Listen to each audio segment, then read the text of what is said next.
요한복음 13장 36절부터 38절까지 우리 함께 봉독하겠습니다. 시몬 베드로가 이르되 주여 어디로 가시나이까? 예수께서 대답하여 하시되 내가 가는 곳에 내가 지금은 따라올 수 없으나 후에는 따라오리라. 베드로가 이르되 주여 따라갈 수 없나이까? 주를 위하여 내 목숨을 버리겠나이다.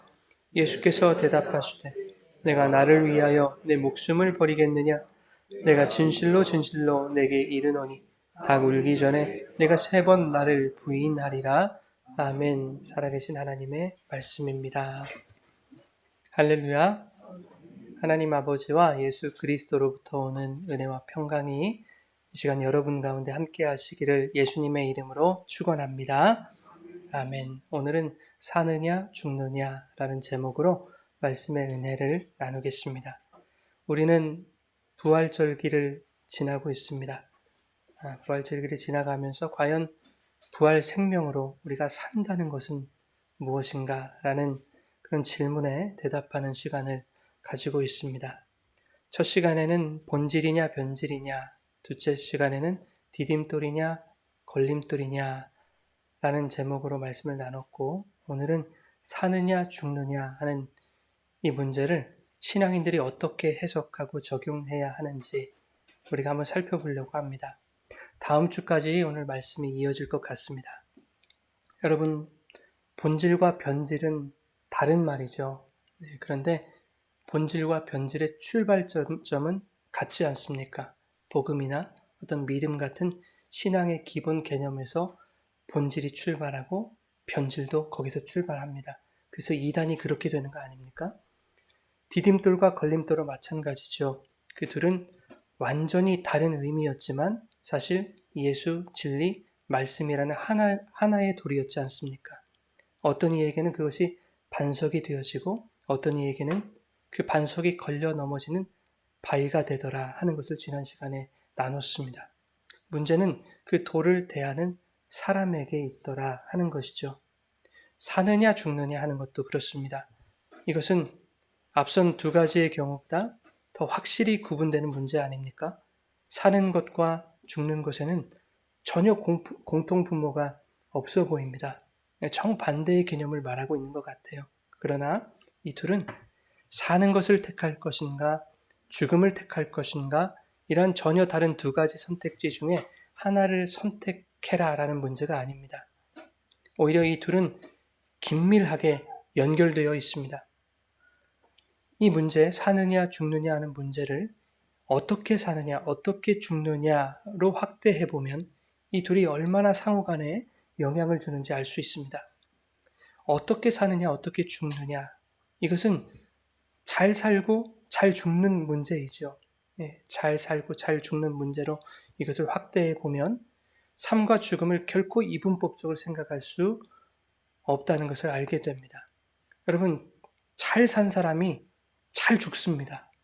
죽어서도 칭찬받는 거예요. 그런데 망나니같이 산 사람이 멋진 죽음을 기대할 수 없어요. 물론 이것은 육적인 죽음을 말하는 것입니다. 마지못해 산다, 죽지 못해 산다 이렇게 말하는 사람들이 있습니다. 사는 것이 고통인 사람들이죠. 차라리 죽으면 고통이라도 없을 텐데 하는 겁니다. 그런데 그들은 이미 삶의 가치를 상실한 채 사는 거 아닙니까? 마지못해 사는 거, 죽지 못해 사는 거면 삶의 가치를 상실하는 거예요. 그래서 그들에게는 사는 게 아닙니다. 그것을 뭐라고 하냐면 살아도 죽은 것이다 이렇게 얘기합니다. 자, 그런데 그들은 사는 것 같지도 않은 그 삶을 살아가고 있죠. 차라리 죽었으면 좋겠는데도 죽지 않고 죽음을 택하지 않고 살아갑니다. 사는 것이 힘겨워 죽음을 동경하면서도 그 죽음이 두려워서 죽지 못합니다. 근데 반대의 경우도 있어요. 죽음보다 지금 내가 살아가고 있는 이 현실이 너무 두려워서 죽음을 택하는 사람들도 있습니다. 극단적이기는 하지만 인간이 사느냐 죽느냐라는 질문을 하게 되는 이유는 이 두려움 때문입니다. 어떤 이에게는 사는 것이 두렵고 어떤 이에게는 죽는 것이 두려운 것이죠. 그런데 덴마크의 철학자이자 신학자인 키에르케고르가 이런 화두를 던지거든요. 살아도 사는 게 아닌 것과 완전히 다른 개념의 어떤 화두를 던져요. 죽어도 죽은 것이 아니라 어떤 상태로 존재한다면 이라는 물음표를 던집니다. 죽어도 죽은 것이 아니라 어떤 상태로 존재한다면, 죽음을 두려워하는 자들에게는 죽음이 두려움이 아닐 수 있다는 희망을 말하는 것이고, 죽음을 동경하는 사람들에게는 죽어도 끝이 아니다라는 어떤 절망을 말하고 있는 것이지요. 이것은 셰익스피어가 말하는 사느냐 죽느냐라는 그 문제에서도 잘 나타납니다. 사느냐 죽느냐 그것이 문제로다. 햄릿의 유명한 그 대사 아닙니까? 그런데 이것은 살 것인가 죽음을 택할 것인가의 단순한 문제가 아니었어요. 이 햄릿의 극 중에서도 사느냐 죽느냐 이것을 영어로 하면 to be or not to be 라고 말하는데, 이것에 대한 해석의 문제가 늘 있어 왔거든요. 어떻게 이것을 사느냐 죽느냐로 번역했는가? 이거 오번역이다. 예, to be or not to be. 이거 근본적으로 존재에 대한 질문 아닙니까? 존재냐 비존재냐, 있음이냐 없음이냐, 이대로냐 아니냐 하는 문제인 것이지요.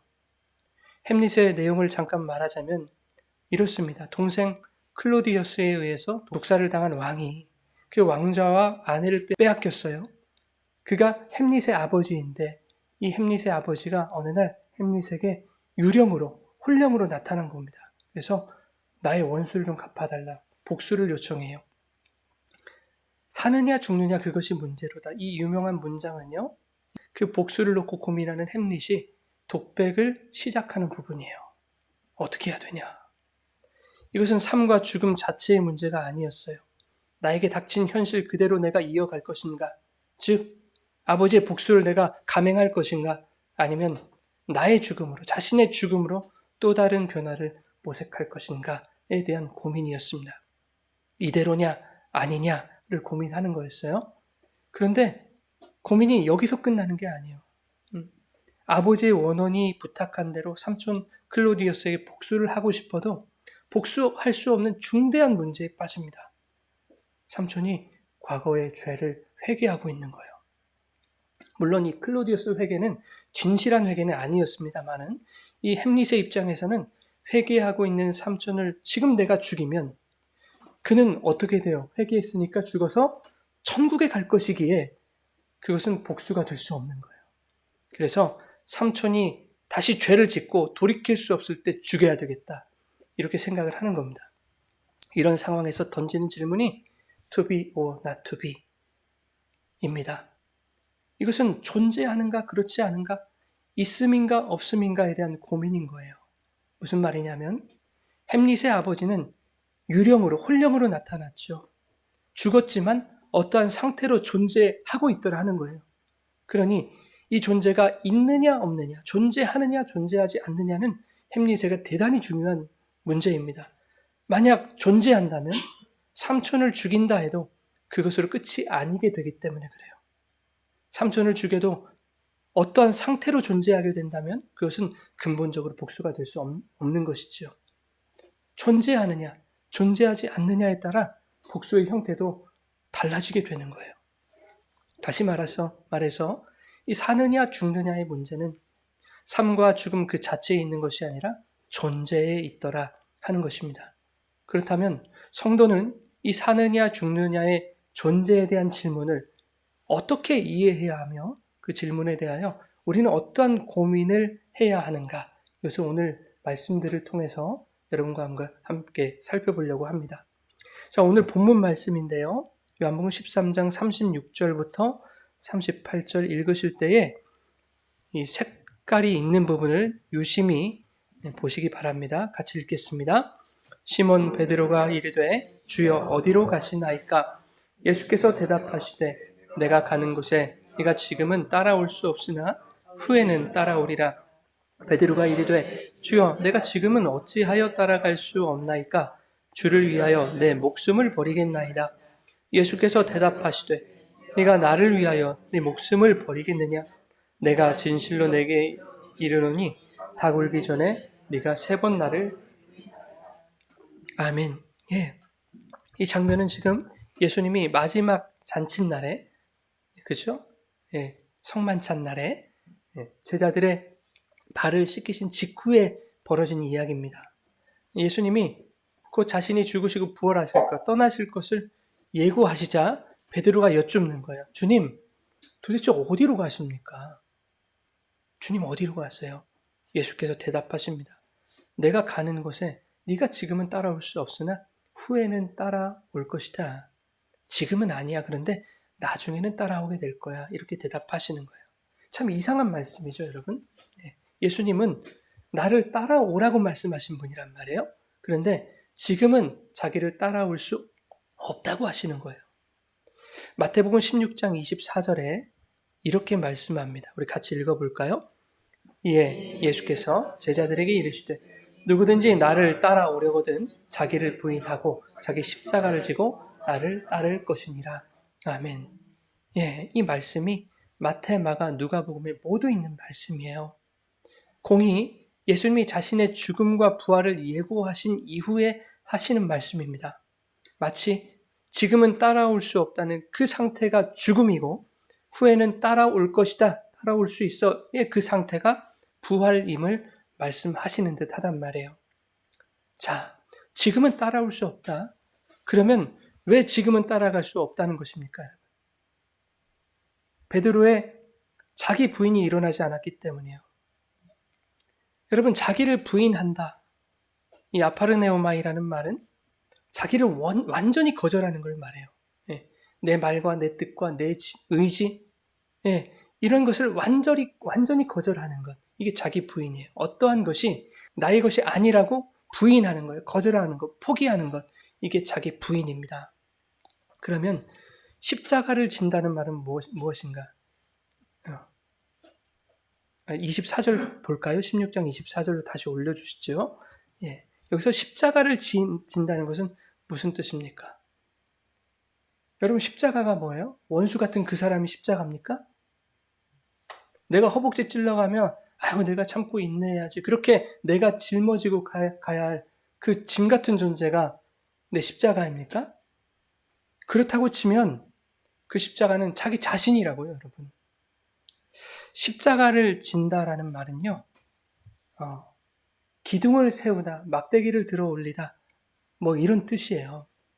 무슨 말이냐면, 여러분, 십자가가 스타우루스라는 단어인데요. 이 크로스를 말하는 게 아니에요. 성경에서는 그 십자가가 그냥 기둥이에요, 막대기. 왜냐하면 유대에는 십자가형이 없었어요. 로마의 형이었죠. 기둥에 그냥 매달아 놓고 이것이 여호와께 하나님께 저주받은 것이다 이렇게 증거로 삼은 거예요. 근데 십자가는 기둥이었어요. 막대기. 그런데 그 기둥은 뭘 의미하느냐 하면 하나님의 언약, 약속을 의미해요. 십자가는 약속을 의미하는 거예요. 그래서 십자가를 진다라는 말은요, 그 약속을 들어올리다, 내 안에 언약을 세우다, 내 안에 약속을 세우다, 진리를 세우다, 이런 말이에요. 자, 십자가를 진다는 게 무슨 뜻이라고요? 내 안에 말씀을 세우다, 언약을 세우다, 진리를 세운다 라는 말이에요. 자기의 모든 것을 내 안에서 철저히 거절하고 파괴하여 내 안에 주님의 말씀을 진리로 세우는 것입니다. 그리하여 이전의 세상적인 가치관을 따라 살아가지 아니하고 내 안에 세운 그 진리를 바라보고 추구하는 것, 그것이 자기를 부인하고 십자가 지고 주님을 따라가는 거예요. 그러면 자, 깨지고 부서지고 포기하고 거절되어야 할 존재는 왼수 같은 그 사람이 아니라 누구입니까? 바로 나 자신이에요. 그렇게 자신을 부인하고 자기 십자가를 지고 예수님을 따라라 이렇게 말씀하신다고요. 주님이 베드로에게 아직은 아니야 라고 하시는 것은 너는 아직 뭐가 안 됐어? 자기 부인이 안 됐어 라는 의미이겠죠. 여러분 37절에 한번 보세요. 본문 뭐라고 합니까? 37절 읽어봅시다. 베드로가 이르되 주여 내가 지금은 어찌하여 따라갈 수 없나이까? 네, 목숨을 버리겠습니다. 예, 어찌하여 지금은 따라갈 수 없습니까? 내가 주님을 위해서 목숨이라도 내가 버리겠습니다. 그런데 주님은 베드로가 목숨을 버리기는커녕 자신을 부인할 걸 아시잖아요, 이미. 네가 목숨을 버린다고? 아니, 오히려 너는 나를 부인할 거야.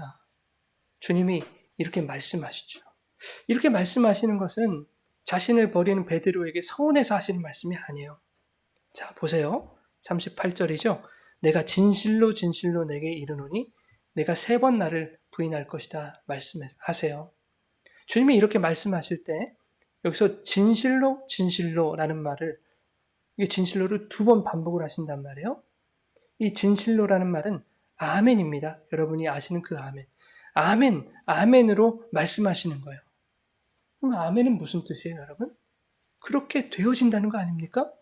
예. 주님이 아멘, 아멘 하셨으면 그 말씀 반드시 이루어지는 거예요. 자, 아멘이라는 단어를 우리가 예전에도 한번 살펴봤잖아요. 파자를 하면 알레프, 맴, 눈이라는 세 글자인데 알레프는 하나님이에요. 그리고 맴이라는 것은 하나님의 말씀 진리, 눈은 세우다는 거예요. 그러니까 아멘은 하나님의 말씀을, 그 진리를 내 안에 세우는 거예요. 그게 아멘입니다. 그러면 이 아멘은 무엇과 뜻이 같아요? 십자가를 진다는 말과 뜻이 같은 거예요. 다시 말해서 베드로가 주님을 부인하는 일은 반드시 일어날 일인데, 그렇게 베드로가 주님을 버리게 되었을 때 비로소 베드로 안에 하나님의 진리가 서게 된다는 것을 말씀하는 거예요. 말이 좀 이상하죠, 여러분? 주님을 버리고 부인하는데 어떻게 베드로 안에 진리가 세워지냔 말이에요. 이상하잖아요. 근데 그게 맞아요. 베드로는 주님을 위해 목숨이라도 내놓겠다고 말했습니다. 그러나 결과적으로 주님이 말씀하신 바와 같이 베드로의 그 장엄한 순교는 일어나지 않았습니다. 예수님을 위해 목숨도 걸 수 있다고 장담했던 베드로 자신의 가능성을 부인하는 것이 베드로의 자기 부인이어야 했단 말이에요, 여러분. 그러나 베드로는 그러한 자기 부인을 하지 못한 것입니다. 그러니 아직 주님을 따라갈 수 없는 거예요. 사람들이 베드로를 예수님과 같은 도단이라고 다 알아봤단 말이에요. 너 예수님과 똑같은 갈릴리 언어 방언 쓰는데 너 예수님과 같은 편이네? 알아봤어요. 그런데 베드로는 그들을 저주하면서까지 나 아니라고 부인을 했단 말이죠. 여러분, 한국전쟁 당시에 공산당이 기독교인들을 핍박했잖아요. 어떻게 핍박했나요? 예수님 부인해. 예수님 초상화 딱 던져놓고 밟고 지나가 침 뱉어. 막 이랬단 말이에요. 그래서 그 초상화, 그 그림 밟고 지나가면서 하는 거고요. 나 죽어도 못하겠다 이러면 진짜로 죽는 거예요. 총 맞아서. 그렇게 죽는 것을 우리는 소위 순교라고 말하잖아요. 예. 그런데 사실 그것을 순교라고 말할까? 이제 다음 주에 그 얘기를 좀 할 겁니다. 자, 베드로는 순교는커녕 예수님 사진을 밟고 저주까지 하고 지나간 거예요. 따지고 보면. 그런데 얼마 지나지 않아 꺾이어 달기 울어요. 그 울음소리를 듣고는 자신이 예수님을 부인했다는 사실을 깨닫게 되는 거예요. 그리고 베드로 통곡합니다. 마태복음 26장 75절인데요. 우리 같이 한번 읽겠습니다. 이에 베드로가 생각나서 밖에 나가서 심히 통곡하니라. 생각나서 심히 통곡했어요. 몰래 숨어서 막 흐느낀 게 아닙니다. 대성통곡을 한 것입니다. 주변에 있던 사람들이 다 들었을 것입니다. 애써 숨겼잖아요. 안 들키려고. 그런데 다 들리도록 울었단 말이에요. 나는 당신들이 알아본 대로 예수님의 제자가 맞습니다. 하고 울어버린 거예요. 이것이 동시에 주님께 대한 회개였던 거예요. 주님, 죄송해요. 잘못했어요. 주님을 버렸어요. 부인했어요. 저는 죄인입니다. 베드로는 비로소 어떻게 됐어요? 주님을 따라갈 수 있는 자가 된 거예요. 예수님 부인한 이후에. 그렇다면 베드로가 예수님 부인하는 것은 베드로에게 나쁜 일이에요? 좋은 일이에요? 예수님 부인하는 거 나쁜 일이에요? 좋은 일이에요? 좋은 일이에요. 예수님을 부인하는 사건 없이는 예수님의 제자로 살아갈 수 없는 거예요. 여러분 다 부인하셨어요. 예수님. 그래서 죄인된 자기를 부인하지 못하는 지금은 따라오지 못하지만 후에 깨닫고 회개하면 따라올 수 있다. 이렇게 말씀하는 겁니다. 그런데 베드로가 통곡한 이야기 바로 밑에 가룟 유다 이야기가 붙어 있습니다. 바로 밑에 붙어 있어요. 성경이 의도적으로 이 두 사람을 비교하려고 하는 겁니다. 가룟 유다는 베드로와 완전히 반대라고요. 예수님을 팔아먹은 그 유다가 예수님이 정죄 당하시는 것을 보고 뉘우쳤습니다. 스스로 뉘우쳤다고 얘기해요. 그리고 팔아먹은 그 값을 대제사장들과 장로들에게 도로 갖다 주면서 내가 무죄한 피를 팔고 죄를 범했습니다. 이렇게 고백했습니다. 그런데 대제사장들, 장로들이 자신들과는 상관없으니 네가 당해라 라고 해버리죠. 그러자 유다는 그 성소에 예수님 판 돈 은30을 던져버리고 스스로 목을 메어 죽어버립니다. 그들이 야 네가 당해라 라고 말한 대로 스스로 목을 매버린 거예요. 그러니까 목을 맬 것이 아니라 여러분 베드로처럼 통곡하고 회개하면 되는 겁니다. 유다가 무슨 마음으로 목을 맸을까요, 여러분? 예수님 부인하고 초상화 짓밟았으니까, 내가 예수님 얼굴에 침 뱉었으니까 내가 저지른 일은 내가 해결해야지 하고 죽은 거예요. 그런데 그렇게 해서는 해결이 안 돼요. 예수님 초상화에 침을 뱉고 지나갔어도 눈물로 회개하면 예수님이 그를 찾아오신단 말이에요. 그래서 요한복음 21장에 부활하신 예수님이 베드로를 찾아오셔서 그를 위로하신다고요. 그렇게 회복시키시고 사명 주셔서 복음 전하는 삶을 살게 하신다고요. 여러분, 베드로와 유다의 일화를 통해서 우리가 알 수 있는 것은 예수님을 부인해도 사는 자와 죄를 깨달았음에도 불구하고 죽는 자가 있다는 거예요. 베드로는 예수님을 부인하고 내가 사느냐 아니면 예수님을 인정하고 죽느냐 이 문제에서 뭘 선택했어요? 예수님을 부인하는 걸 선택했어요. 살기를 원한 거예요. 그러나 예수님이 아멘 아멘 하신 그 말씀이 그의 마음을 강타하자 예수를 부인하고 육적 목숨을 부지하는 것은 더 이상 의미가 없다는 것을 깨달아 버린 거예요. 그것은 살아도 사는 것이 아니구나. 그건 살아도 죽은 것이구나. 예수님 없는 인생은 그건 살았다고 말할 수 없는 것이구나. 그러면 사느냐 죽느냐의 문제에서 어떻게 해야 되는가? 내가 예수님을 부인한 자임을 고백하고 회개하는 겁니다. 베드로는 그래서 크게 통곡하고 울었던 거예요. 회개합니다. 사람들에게 들통나서 해코지를 당하고 죽임을 당할지언정 그렇게 죽는 것이 살겠는 거예요.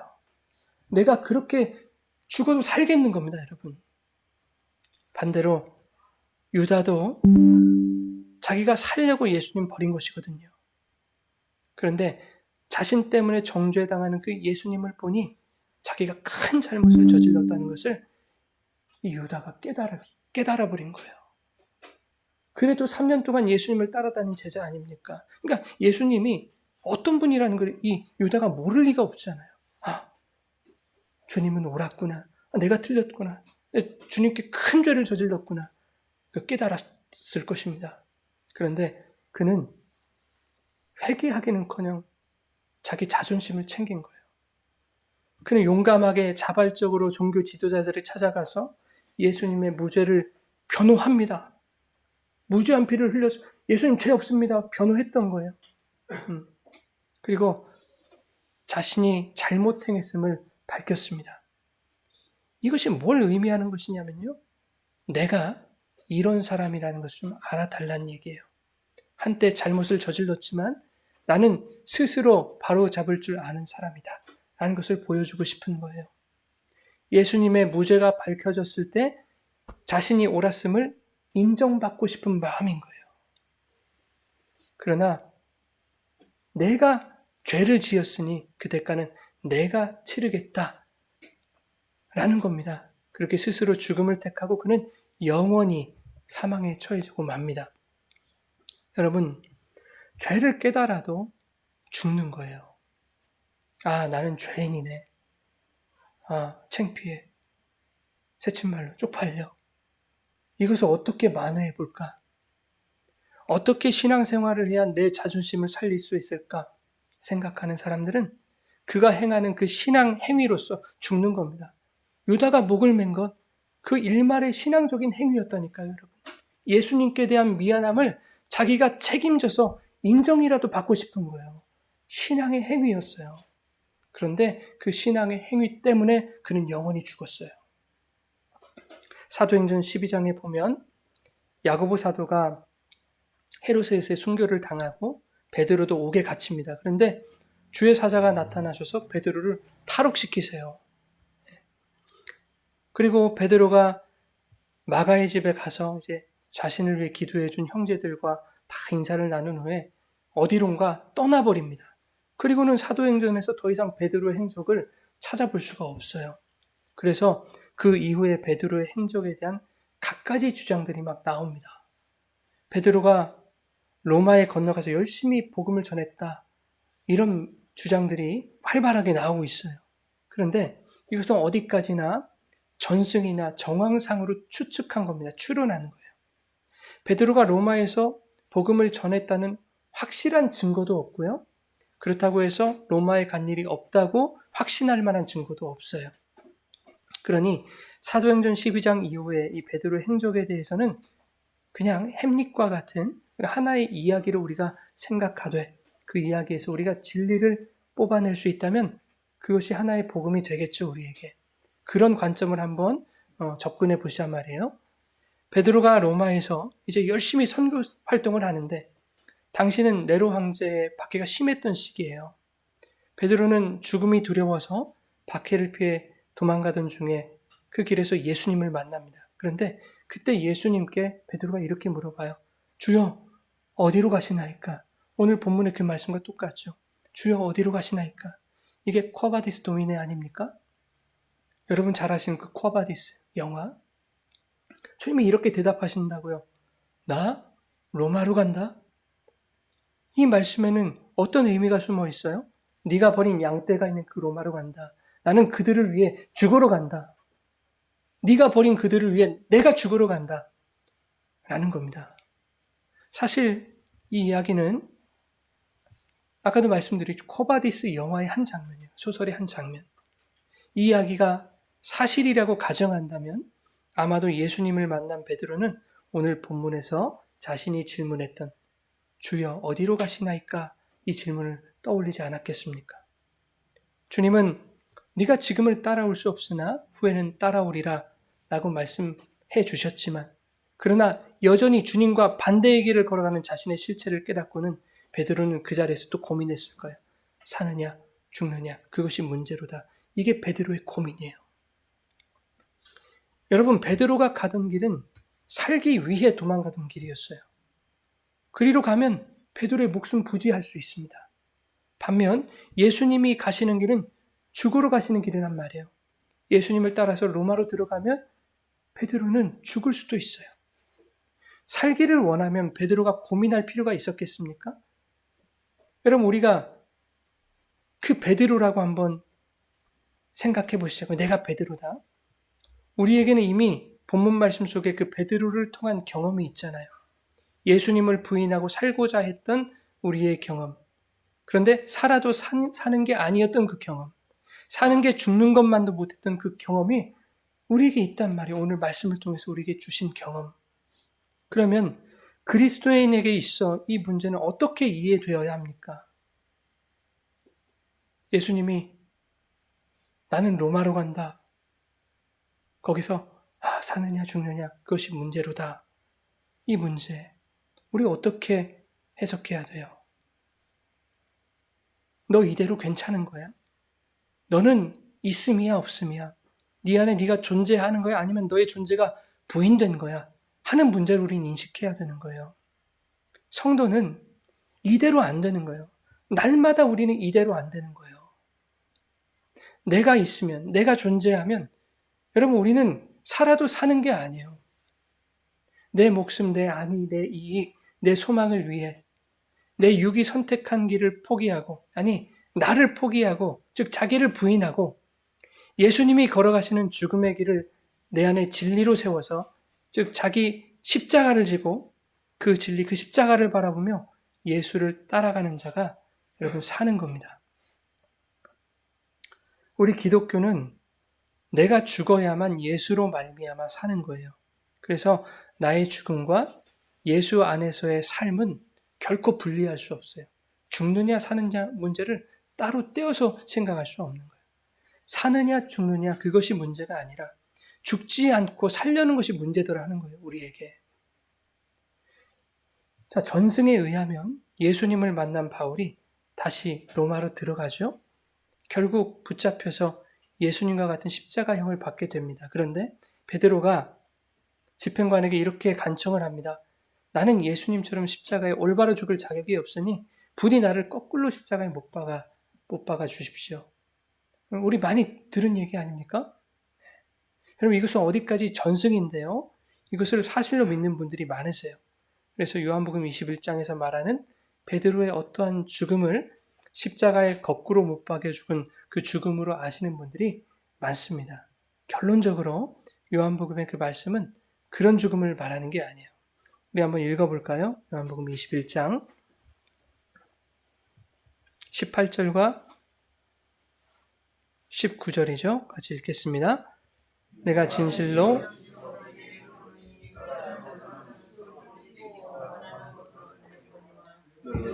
내 팔을 벌리리니 남이 내게 띠띠우고 원하지 아니하는 곳으로 데려가리라. 이 말씀을 하심은 베드로가 어떠한 죽음으로 하나님께 영광을 돌릴 것을 가리키심이로라. 이 말씀을 하시고 베드로에게 이르시되 나를 따르라 하시니. 아멘.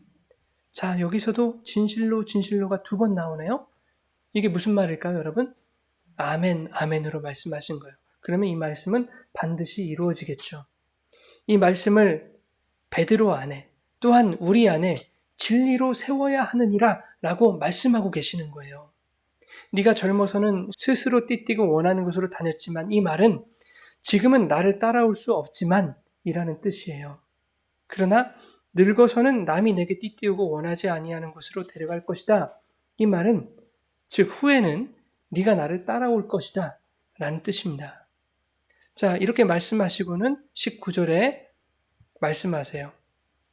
19절에 이 말씀은 베드로가 어떠한 죽음으로 하나님께 영광을 돌릴 것을 가리키십니다 라고 말씀해요. 여러분 생각해 보세요. 고작 십자가에 거꾸로 못 박혀 죽는 것이 하나님께 영광이 되는 죽음이겠습니까? 감히 예수님처럼 나 죽을 수 없어요. 저는 나 살자고 도망쳤던 그런 죄인에 불과합니다. 그러니 그 죄를 물어서 더 가혹한 형에 처하게 해주세요. 더 가혹하게 죽여주세요. 이게 그렇게 칭찬받을 일이에요, 여러분?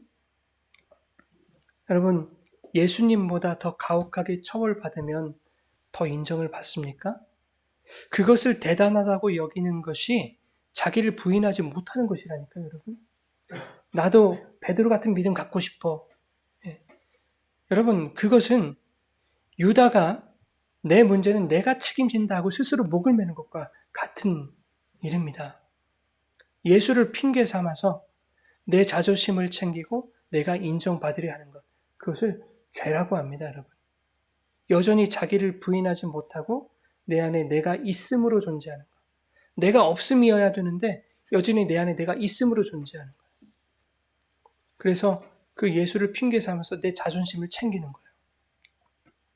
하나님이 영광을 받으시는 죽음은 여러분 어떤 죽음을 말할까요? 베드로의 어떤 죽음이 하나님께 영광이 된다는 뜻일까? 여기서 죽음이라고 하는 이 말은요, 나나토스라는 단어예요. 근데 이 말은요, 생물학적인 우리의 목숨이 끊어지는 것을 말하는 죽음이 아니에요. 자신의 전 존재가 부인되는 죽음을 말해요. 나 있음에서 누군가 너 없음으로 사망을 선고해버릴 때 아멘, 아멘, 나는 없습니다 라고 나의 죽음을 인정하는 그 죽음을 말해요. 나는 내 목숨이 붙어 있잖아요. 근데 누군가가 너는 존재도 아니야, 너는 사망이야 라고 우리의 사망을 선고할 때 그렇습니다. 나는 존재도 아닙니다. 나는 죄입니다. 나는 사망입니다. 라고 고백하는 그 죽음, 나의 존재를 부인해버리는 그 죽음, 그것이 다나토스입니다. 하나님이 독생자에게 너 죄인들처럼 네가 죄가 돼서 죽어버려 했더니 아멘, 아멘 하고 십자가 지고 죽으신 그 예수님의 죽음이 다나토스예요. 그 육적인 죽음뿐만 아니라 죽기까지 복종하신 그 순종의 죽음을 말하는 거예요. 그런데 그 다나토스의 죽음을 죽으신 주님이 그 죽음으로 말미암아 어떻게 되더라? 살더라. 그것이 부활 아닙니까? 베드로야, 이전에는 네 마음대로 네가 원하는 곳으로 다녔지만 후에는 내가 너를 묶어 내가 원하는 곳으로 너를 끌고 갈 것이기 때문에 네가 원하지 않는 곳으로 다니게 될 거야. 죽을 맛이겠죠, 여러분? 베드로를 이끄는 주체의 자리에 베드로가 존재하지 않는 거예요. 베드로가 없음인 거예요, 여러분. 주님이 이끄신 대로 이끌려가는 것이 내가 부인된 이 다나토스의 죽음입니다. 그런데 그 죽음이 하나님께 뭐가 된대요? 영광이 된대요, 영광. 그렇게 내가 부인되면 무엇을 할 수 있다고 했습니까? 조금 전에 자기를 부인하고 자기 십자가를 지고 그렇게 내가 부인되면 예수님을 따를 수 있게 되더라. 그래서 오늘 18절 보십시오. 베드로에게 뭐라고 하세요? 하나님께 영광 돌리는 그 죽음을 죽게 된 너 베드로야? 나를 따르라 말씀하시는 거예요. 아무나 주님 따른다고 얘기할 수 없는 거예요, 여러분. 여러분, 고등학교 1학년 때 담임선생님 별명이 게슈타포였어요. 예. 이 별명만큼이나 이분이 되게 무서우신 분이었어요. 2학년이 돼서 이제 새로운 반에 들어가서 이렇게 앉아 있습니다. 애들이 다 긴장을 해요. 왜 긴장을 하겠습니까? 새로운 담임으로 게슈타포가 들어오면 안 되잖아요. 난리 나는 겁니다. 그런데 웬걸요? 우리 반에 게슈타포가 들어왔네요. 애들이 하나같이 뭐라고 하느냐면, 야, 이제 우리 다 죽었다 그래요. 다 죽었다. 이제 맘대로 못 하거든요. 그죠? 야자를 튀면 그 다음날 그냥 죽었다고 보는 게 좋아요. 걔는. 학폭? 일어날 일이 없어요. 왜냐하면 학급에서 괴롭힘이 발생하면 내가 다음날 선생님한테 괴롭힘을 당할 것 같아. 일어날 수가 없어요. 선생님이 첫 인사 때요. 학급에서 지켜야 할 규칙을 이렇게 말씀하시는데요. 이렇게 말씀하세요. 이거 어기는 놈들은 다 죽는다. 그렇게 애들을 말씀으로 죽여버리시더라고요. 애들이 그 말을 들으면서 야, 죽었다 그러더라고요. 저도 그랬어요. 그런데 놀라운 것은 다 죽지 않았어요. 선생님이 죽이지 않으시더라고요. 오히려 죽었다 하면서 그 규칙을 지키니까 학급이 살아나죠.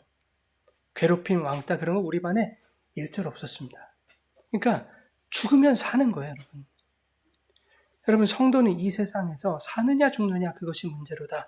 이 고민하는 사람들이 아니에요. 도대체 나는 왜 죽어지지 않는가를 고민하셔야 되는 거예요. 바울이 나는 날마다 죽노라 그러죠. 그런데 그것이 자신의 자랑이래요. 날마다 죽는 것이 자랑이래요. 바울이 뭐가 완벽해서 하는 소리가 아니에요. 여러분, 한 번 완전히 죽어졌으면 내일 죽을 필요가 없는 거 아닙니까? 근데 날마다 불완전한 나이이기에 그런 나를 날마다 고민하며 주님 앞에서 날마다 자신을 죽여가는 거예요. 왜? 그래야 오늘도 살기 때문에 그래요. 날마다 연약하여 날마다 죽는 것이 바울의 자랑이래요.